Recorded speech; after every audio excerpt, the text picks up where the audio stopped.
안녕하십니까. 광산저널TV 조용문 대표입니다. 광산구 희망을 말한다.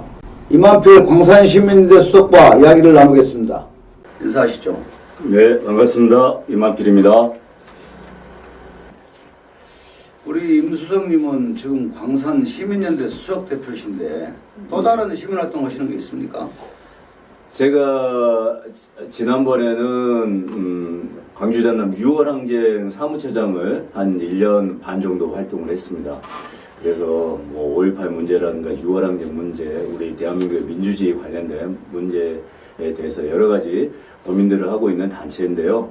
거기에서 6월항쟁 의미들을 좀 살려서 오늘날 어떻게 하면 우리 민주주의의 정신들을 잘 만들어 갈 것인가, 그런 활동도 해왔었고요. 뭐 정치에서 지금 정의, 공정, 공평이 최대 화두 아니겠습니까? 네, 그렇죠. 그 시민단체 활동이라든가 시민단체 개최수라든가 이런 부분들이 좀 많아져야 예. 그런 부분들에서 좀 공정해지고 공평해지고 견제도 되고 그러는데 예. 시민활동가로서 유럽 선진국들의 시민단체와 광산구를 포함한 우리나라의 시민단체 그리고 네. 활동 내역을 좀 비교해 주신다면. 개인적으로는 미국이라든가 유럽 쪽에 가서도 뭐 시민단체 활동하는 거라는 거 이렇게 많이 주시해서 보기도 하고 했었는데요. 실은 우리 한국의 시민단체와 그 다음에 유럽이나 이런 선진국의 시민단체의 가장 큰 핵심은 자발성이라고 생각이 되고요. 두 번째로는 재정을 어떻게 마련하는가 문제인데, 실은 유럽이라든가 미국 같은 경우에는 이제 그 활동가들의 자발적인 참여와 그리고 그 지역의 주민들, 시민들의 적극적인 후원을 통해서 이루어지고 있죠. 근데 우리 한국 같은 경우에는 특히나 최근에 그런 모습이 더 그러는데, 재정적으로 많이 어렵습니다. 또 시민단체에 후원을 하고자 하는 그런 시민이나 주민들이 그렇게 많지는 않습니다.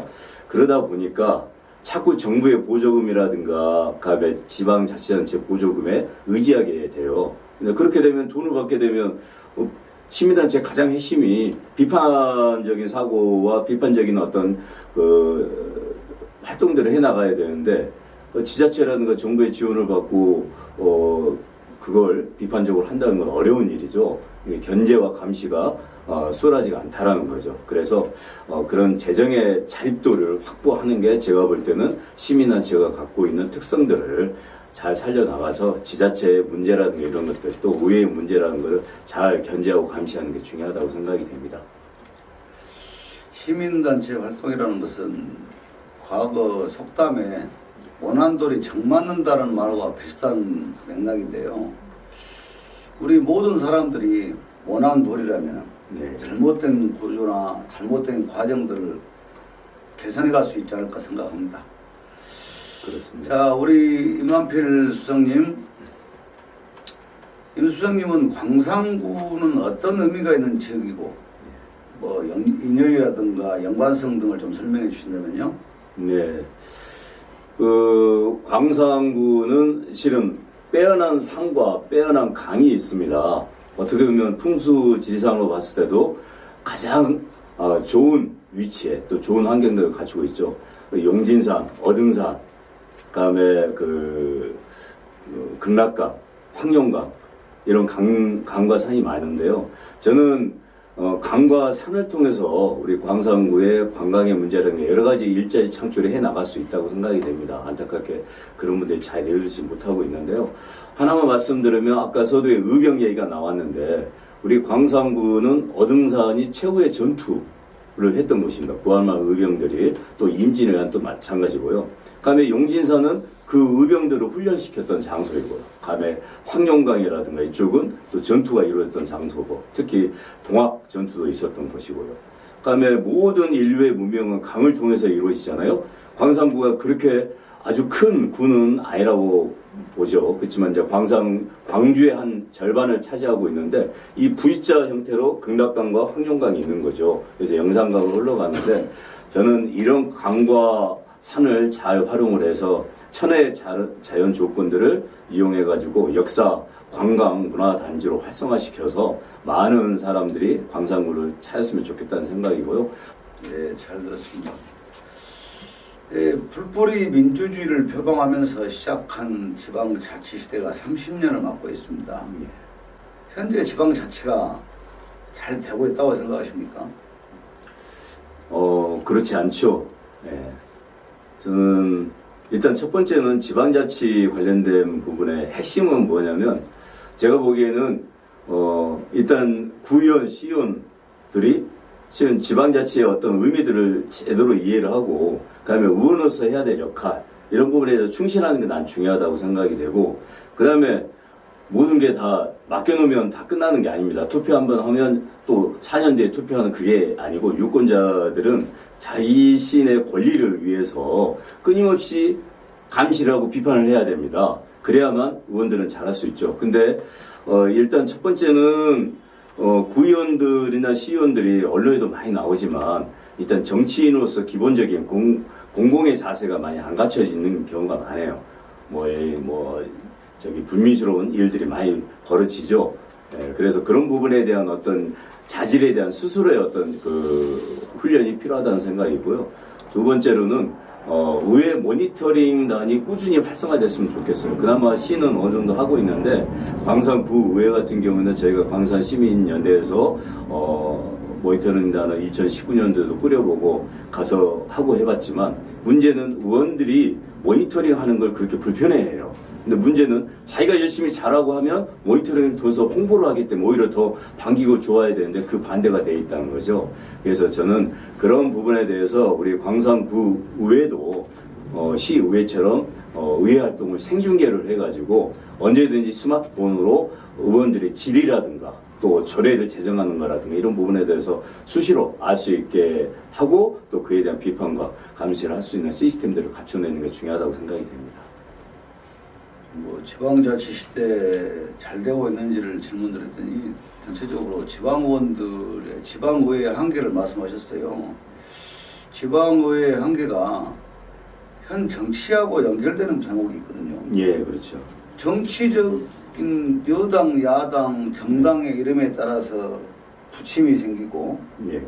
명분이 엇갈리는 상황도 생기는데 광산구도 지금 17명의 구의원이 있습니다. 예.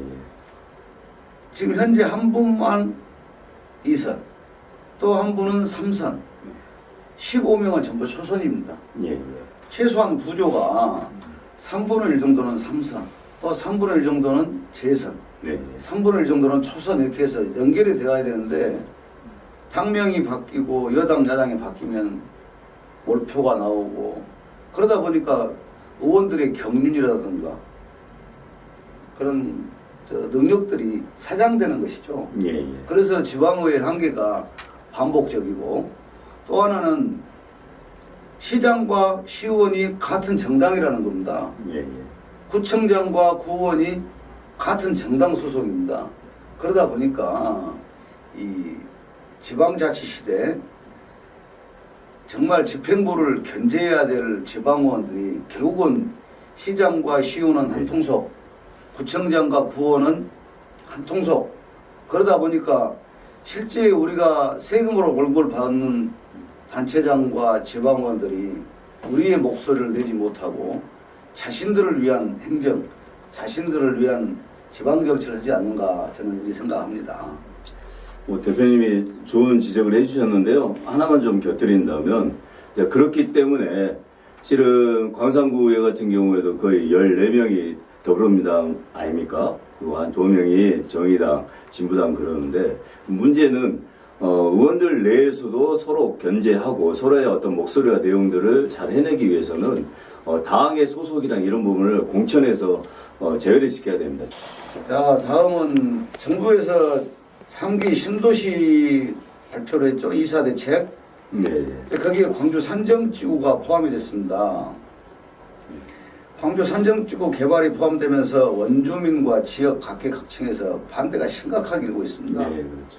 주민들은 생일을 매면서 시청 앞에서 시위를 하고 목숨을 걸고 반대하겠다는데 광주가 지금 전국적으로 아파트 공화국이라는 불명예를 안고 있고 그 아파트는 광산구에 특히 많습니다. 예. 어떻게 보십니까? 이 부분에 대해서. 그저 상정 공공주택지구 관련된 문제가 요 앞전에 이렇게 정책 토론회가 시의회에서 있었습니다.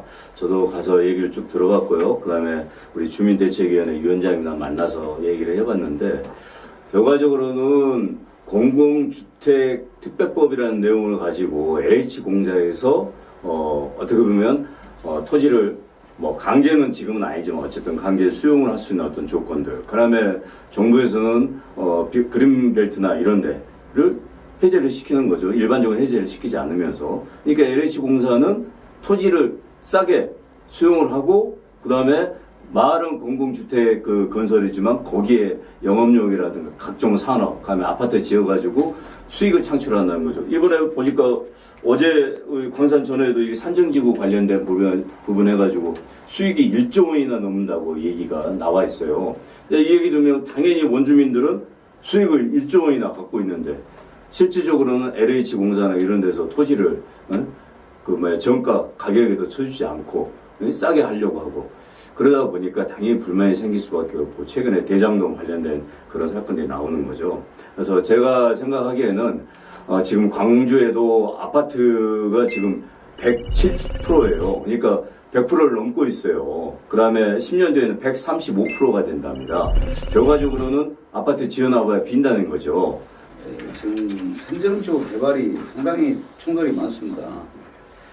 산정지구의 서민을 위해서 1만 3천 세대 아파트 건설 계획이 알려지면서 논란이 일고 있습니다. 그 아까 말씀드린 공공주택특별법이란 것이 공공택지특별법이란 것이 과연 서민을 위한 특별법인지 아니면 뭐 서민들의 주거안정이라든가 노동자 주거안정을 목적으로 하는 것인지 실제로 정부에서 돈을 벌기 위한 수단으로 악용하고 있는 것은 아닌지 우려가 많이 일고 있습니다. 지금 화천대유 사태로 세상이 떠들썩한데 산정지구도 1조 개발이익이 발생한다고 합니다. 그 개발이익은 누가 가져가냐면 이번에는 공기업인 LH가 가져간다는 겁니다. 예. 거기에 대해서 어떻게 생각하십니까? 실은 LH공사가 어떻게 보면 과거에는 공공주택단지도 건설하고 뭐 하면서 여러 가지 공공성을 갖고 했다고 하지만 실질적으로는 투기를 조장하고 있고 특히 유업전 3월달에도 LH 사건이 자기 내부에 정보를 공유해가지고 아파트 투기하고 이런 게 다 드러나지 않겠습니까? 국민들이 분노하고 있는데 잘못됐다고 생각이 되고요.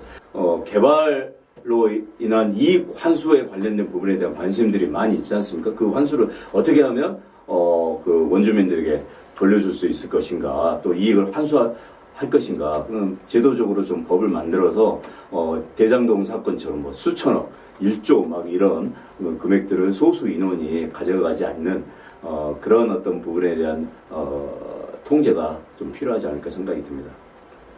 LH의 문제는 저번에 발생했던 사전 정보를 통한 투기에서 국민적 공분을 샀고요.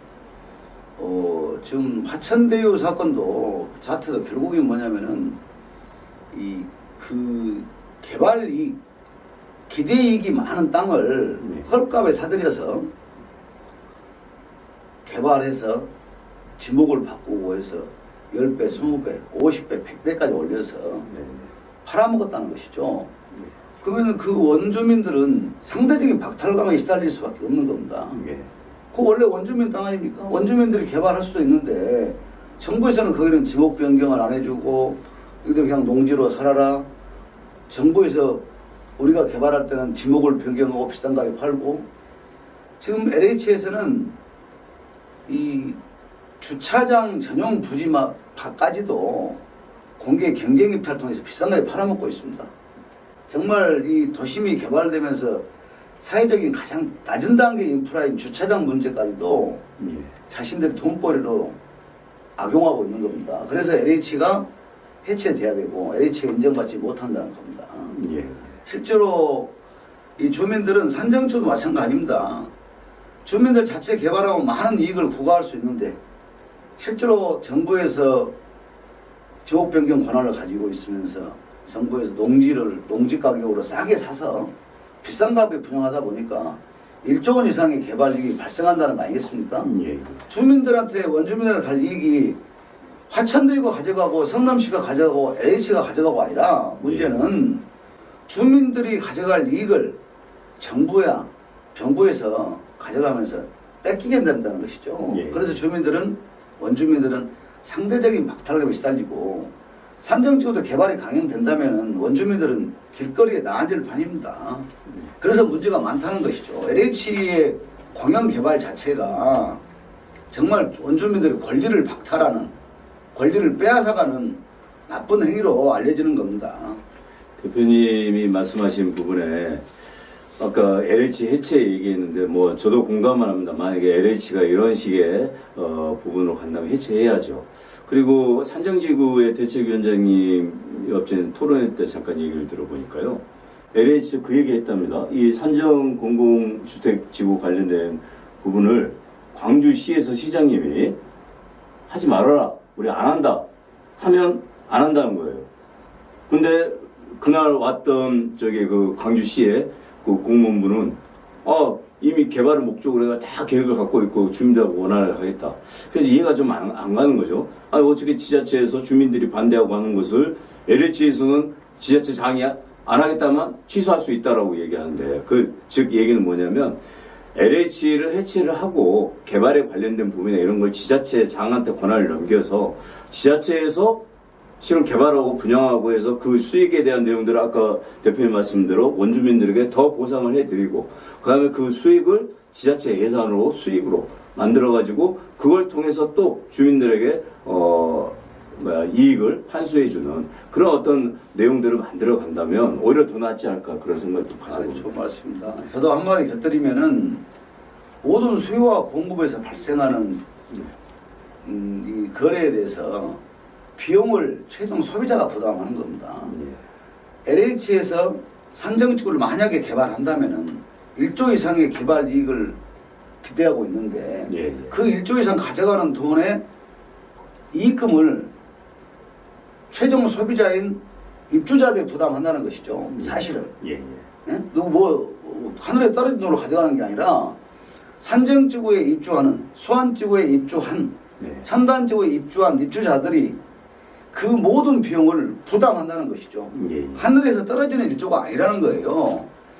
만약 LH에서 1조의 이익을 보지 않는다면 또 받더라도 주민에게 전부 환원한다면 지역에 환원한다면 개발에 반대할 사람은 없겠죠.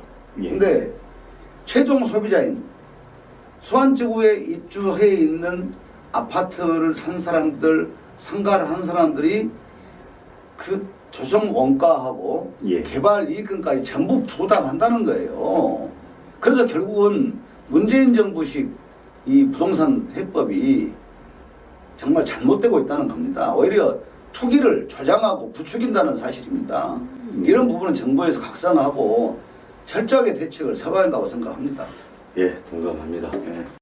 마지막으로 시민 활동가로서 정치를 했던 분으로서 지역을 위한 활동 계획이 또 있다면 무엇인가요?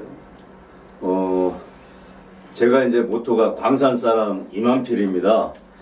실은 토박이라는 것은 지금 현실, 그러니까 다양한 곳에 이주를 하게 되고 또 한 20년, 30년 타 지역에서 오신 분들도 토박이나 마찬가지라고 생각이 됩니다. 그렇지만 우리가 토박이를 강조하는 것은 그 지역에 대해서 그만큼 애정과 사랑을 가지고 있고 이 지역에 어떻게 하면 일자리라든가 경제발전을 위해서 노력할 것인가 이런 아이디어와 생각들을 항상 품고 있다는 거죠. 그런 의미의 토박이지 여기서 태어났다 해서 토박이라고 할 수는 없는 거예요. 여기 태어났고 딴 데 가보면 토박이 뭔 의미가 있겠습니까? 그래서 저는 어떤 고향을 위해서 뭔가를 하겠다고 시민단체 활동을 하고 또 정치 출마도 하고 그랬었는데요. 앞으로도 여전히 고향에 대한 사랑을 가지고 우리 지역사회에서 제가 할 수 있는 일이라면 작은 일이라도 성심성의껏 열심히 하겠다는 생각을 갖고 있고요. 저는 광산구가 전국에서 정말 살기 좋은 곳이 되고 그 다음에 교통의 중심지 아닙니까? KTX 광주 성령의 역사도 있고, 근데 그에 대한 충분한 활용이 안 되고 있다고 생각이 돼요. 그래서 다양한 관광 복합 관련된 어떤 시설이나 내용들이 만들어지고, 그다음에 주민들이 편안하게 살 수 있는 정주 여건들을 좀 만들어내고 하는 게 중요하다고 생각이 되고요. 저는 그런 부분에 대해서 우리 많은 시민들, 주민들과 함께 동참하고 싶습니다. 잘 들었습니다. 역시 해박하십니다. 지역 정세에 받고 또 지역 현안에 많이 관여를 하고 계시니까 시민 활동가로서 광산 시민연대 수석 대표님으로서 자격이 충분하다고 생각합니다. 고맙습니다. 이상으로 광산구 희망을 말한다. 아시겠습니다. 감사합니다. 감사합니다.